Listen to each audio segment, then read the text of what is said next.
Chers téléspectateurs, bonjour. Bonjour Jean-Kévin. Bonjour Jean-Marie-Christine. Bienvenue dans le 10-11. Aujourd'hui, nous allons nous intéresser à la société sous l'arc-en-ciel.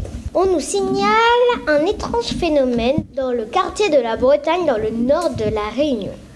Nous avons remarqué sur le visage des enfants un sourire immense. Je passe l'antenne à mon collègue Jean-Kévin. Merci Jean-Marie-Christine.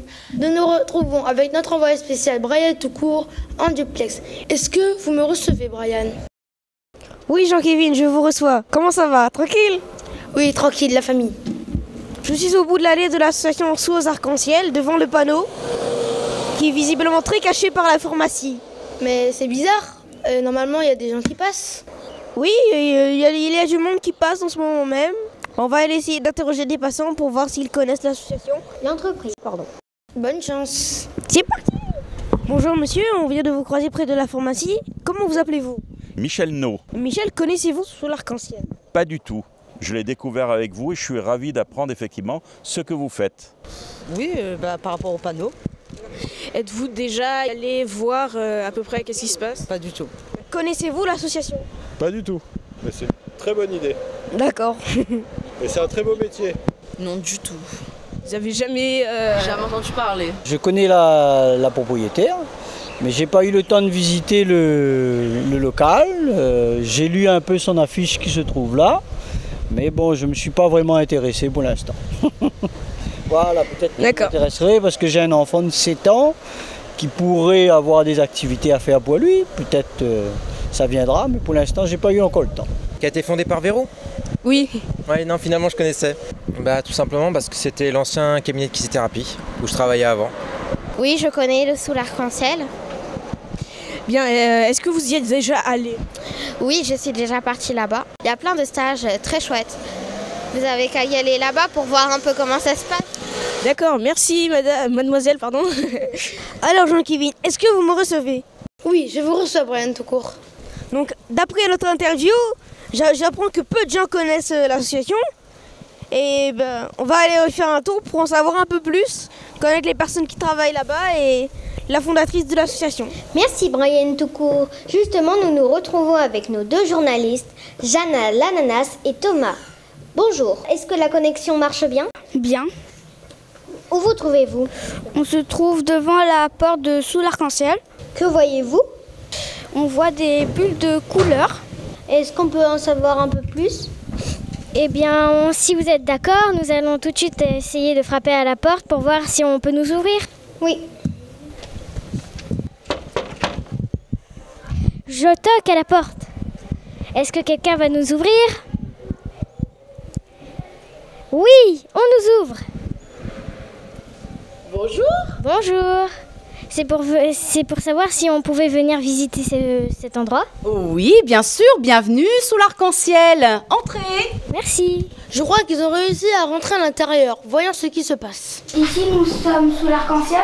Oui, c'est ça. Moi, je m'appelle Claudine. C'est le lieu où nous procédons à l'accueil des familles et des enfants pour les inscriptions. Combien y a-t-il d'inscriptions? Oh, pendant les vacances, il y en a eu beaucoup, parce qu'on a fait plein d'activités très intéressantes. Tu veux que je te montre le lieu? Oui. Ah, super, et ben on y va. Ça se précise. Oui, on va en savoir plus. Voilà, ici on est donc dans la salle principale où se déroulent les activités artistiques et culturelles. Pendant les vacances, on a accueilli des enfants qui sont venus faire un stage de tag, de la découverte artistique, des bandes dessinées. On pourrait aller à l'atelier qui est là-bas?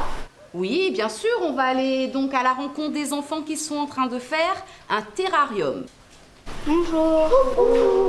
Oh là là, ils sont appliqués et silencieux. Est-ce que quelqu'un veut dire un mot pour le journal 10-11? Ouais. Et là, tu as? Ça conduit. Moi, je suis Kylian. Je travaille pour Claudine. On peut faire des dessins, des coloriages, plein d'activités amusantes. Un petit mot les filles sur la semaine que vous avez passée à Sous l'Arc-en-Ciel? Oui, vas-y Axel. on est très artistique, on est très calme. J'adore être ici, j'adore Claudine. Et du coup, je vois que derrière, il y a un espace de jeu. Pourquoi avoir mis un côté de couleur rose et d'un autre de couleur bleue? C'est par rapport aux garçons et aux filles? Non, pas vraiment. C'est quand même sous l'arc-en-ciel ici, donc c'est très coloré. Il y a des bulles un peu partout. C'est un coin en fait où on se pose, on se calme, on a les doudous. Vous voulez faire une petite pause? Oui. Ok. Eh ben, je vous laisse aller jouer. Est-ce qu'il y a d'autres endroits pour ici, pour les enfants? Oui, alors dehors, on a un petit jardin fleurs avec un mur où on fait du graphe. Et à quelques minutes d'ici, à 3 minutes à pied, on a un potager bio. Et ça, si tu veux, on peut y aller. Alors, vous nous emmenez vers votre potager? Tout à fait, on y est presque. D'accord. On y va les enfants? Ça y est, on est arrivés et on va découvrir tout ce que les enfants ont planté et ce qu'on a déjà récolté. C'est magnifique. Alors là, on est dans le paradis. Vous voulez goûter? D'accord. Allez, goûtez. Tu peux croquer.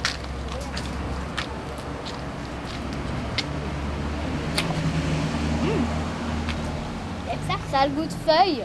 Et ça, c'est quoi? Des fraises. De l'autre côté, parce qu'il est immense ce jardin. Des tomates. Ça sent bon, hein? Et les belles tomates. Donc avec tous ces légumes et ces fruits, vous faites la cuisine? C'est ça. Alors soit on l'utilise sous l'arc-en-ciel directement, ou alors les enfants ramènent chez eux. Et la dernière fois, ils ont ramené de la roquette. De la salade. Du piment qu'on n'a pas l'intention de manger. En tout cas pas moi. Au loin, il y a le maïs, radis, choux, plein de bonnes choses. Le but, c'est de jouer dans la terre, de s'occuper, d'enlever les mauvaises herbes, de planter, de semer. Et de voir l'évolution. Et de voir l'évolution, exactement. Le cycle de la vie. Prends-en de la graine. Ça vous a plu la visite du potager? Oui, beaucoup. On va aller voir la directrice. J'ai hâte. Moi aussi. Bonjour. Comment allez-vous? Eh ben, je vais très bien. Est-ce que ça vous dérangerait de répondre à quelques-unes de vos questions? Non, avec plaisir. D'accord. Tout d'abord, pourquoi avoir choisi ce nom? Quand ma fille était petite, à la sortie de l'école, on aimait bien poursuivre l'arc-en-ciel. Et puis la légende veut qu'un jour, j'ai réussi à arriver au pied de l'arc-en-ciel. J'ai rencontré les farfadets. Alors certains disent que c'est des farfadets, d'autres qui disent que c'est des lutins. Enfin bref, des petits bonhommes bien sympas. Ils m'ont donné des bulles, des couleurs de la base de l'arc-en-ciel, en me faisant promettre de les poser à chaque fois que j'aurais envie que les enfants soient heureux, les enfants, les grands et tout. Les enfants m'appellent Tata Véro. Et ça fait 4 ans que Tata Véro va donner des cours de théâtre, fait des animations. Pendant 4 ans, je me suis baladée avec les couleurs de l'arc-en-ciel partout où j'allais. Et puis un jour, j'ai trouvé ce local et je me suis dit, c'est là que je vais poser les bulles de l'arc-en-ciel pour que les enfants et les grands soient heureux ici. Est-ce que vous aimez votre métier? Ah oui, c'est le rêve de ma vie que je réalise enfin. J'ai fait 10 métiers différents, ce qui me permet d'être sûre de ce que je fais maintenant. Depuis que je suis petite, je rêve de cet endroit. Je pense que dans la vie, il faut tout faire pour réaliser ses rêves. Quand je viens ici, j'ai l'impression d'être encore en colo avec vous. C'est vrai, parce qu'on vous voit souvent avec les enfants. Bah oui, c'est ça. Bien sûr, c'est une entreprise qu'il faut que je gère assise là derrière mon bureau. Mais dès que je peux aller partager des beaux moments avec les enfants, c'est formidable. Je préfère aller là-bas. Vous faites que pendant les vacances ou les jours scolaires aussi? On propose d'aller chercher les enfants à la sortie de l'école. On s'occupe de leurs devoirs avec eux. Et puis après, il y a plein d'activités, notamment le théâtre qui est ma passion. Et là, enfin, j'ai une salle où je vais pouvoir avoir ma petite troupe de théâtre pour pouvoir faire de beaux spectacles. Et puis il y a bien les autres activités aussi le soir pour les parents, parce que c'est bien de penser à vous, mais c'est bien que les parents aussi soient heureux. Je ne pourrais pas l'expliquer. Tous ceux qui viennent ici, il se passe quelque chose de magique. Les gens sont heureux, ils ont envie de revenir. J'appellerais bien ça de la bonne énergie. Et est-ce que vous pensez donner de la joie aux enfants? Je pense, plus que je pense, j'espère. L'objectif, il est bien là. Mais quand je vois vos sourires, quand je vois les enfants qui veulent plus partir quand les parents viennent les chercher, alors oui, je crois que je leur apporte plein de bonheur. Merci d'avoir répondu à une question. Avec plaisir, vous venez quand vous voulez. Alors, merci d'avoir regardé notre JT, le 10-11. Merci, chers téléspectateurs, et aussi à nos correspondants. Brian Toucourt, Jeanne Ananas et Thomas. Et aussi merci à l'entreprise Sur l'Arc-en-Ciel de nous avoir accueillis. Au revoir. Au revoir.